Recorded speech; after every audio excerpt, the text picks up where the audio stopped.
এই পলাশ, হ্যাঁ বলো। কালী পুজো তো ঘাড়ের উপর চলে আসলো, বাড়িতে লাইটিং করতে হবে তো। হ্যাঁ করো। টাকা লাগবে তো। কেন, কত লাগবে? তা মোটামুটি 1,000-3,000 টাকা তো লাগবে।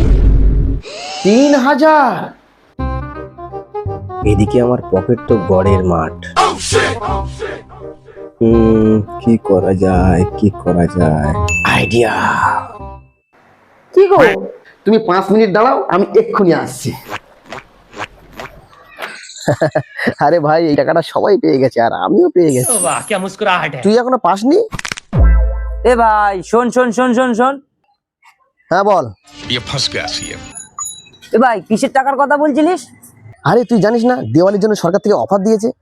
3,000 টাকা যদি তুই কাউকে ট্রানজাকশন করিস, তাহলে তুই 1,000 টাকা পাবি ক্যাশব্যাক।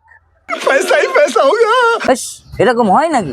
হ্যাঁ রে, বিশ্বাস না হলে তুই আমাকে 3,000 টাকা পাঠিয়ে দেখ, তো 1,000 টাকা ঢুকবেই ঢুকবে। আচ্ছা দাঁড়া, আমি দেখছি।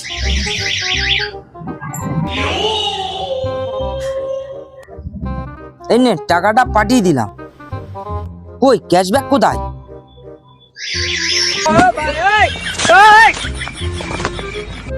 আরে গেল কোথায় আমার 3,000 টাকাটা? গেল রে, গেল।